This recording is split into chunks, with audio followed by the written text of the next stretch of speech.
Jenna Ellis with us. I'll get that right. We've also got Nan Hayworth and Kathy Aru. Kathy, as our slightly to the left of this panel viewer here, you know, he's just the latest. I mean, Alexandria Ocasio-Cortez.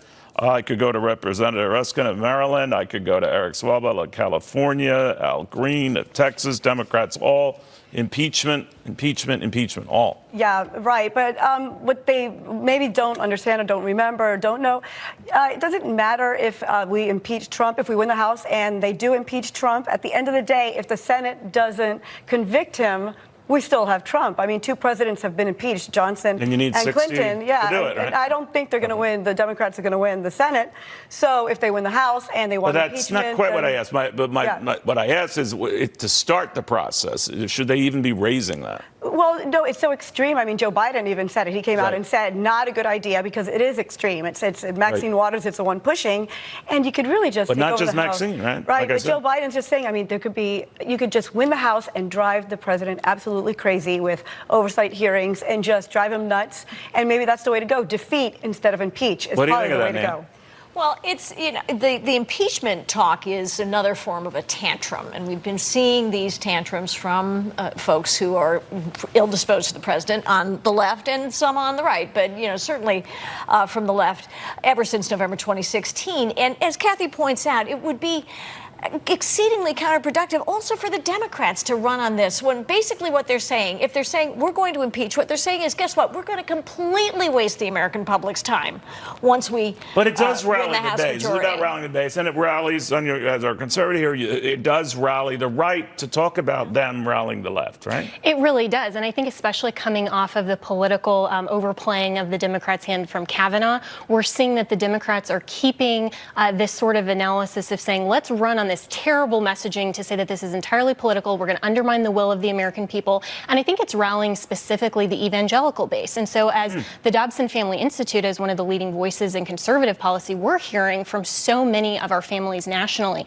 that are so upset about this type of political maneuvering rather than preserving and protecting the rule of law and the Constitution. I think that for the midterms, there's going to be a lot of President Trump's evangelical base that is going to get out and vote, and this is going to backfire majorly against the Democrats. Do you think that happens? I mean, it always, I think in midterms, and you guys can correct me if I'm wrong, I don't think I am, but anger is what gets you to the polls, right? Well, and there's a lot of anger on the left. I mean, they've never reconciled that Donald Trump was elected president, and they never let go of that. And almost like it's a syndrome.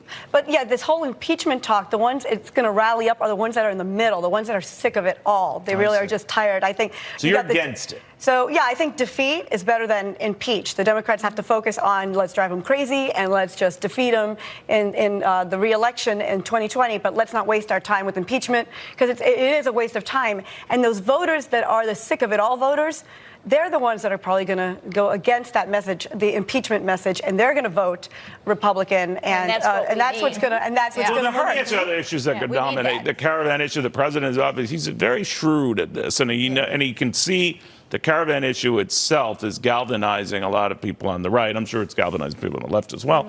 But to that point, is that going to be an issue that, out of the blue, just sends people to the polls?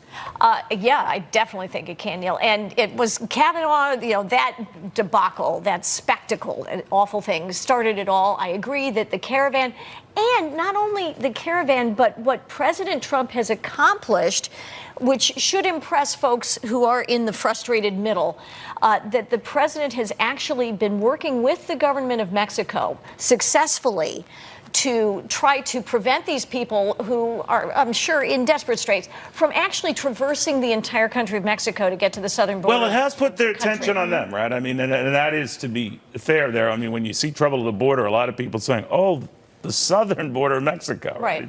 It's changed the debate. Well, it has, but I think to Nan's point, I mean, the president has been very cooperative with working on this, with working with the United Nations, and I think that he's made immigration a very significant issue by saying that Congress needs to actually fix this problem. And so he's taken every single issue that has popped up, and he has made this all about energizing his base. And so to Kathy's point, I don't think that the Democrats have a good strategy in how to defeat this president, because he has come out and actually taken those issues and he has dominated the media, and he has been able to successfully, and he's done more than his galvanize predecessor did Absolutely. to solve the problem, which should impress anyone who's in the middle and not sure where to go. Really? Okay, so we shall see.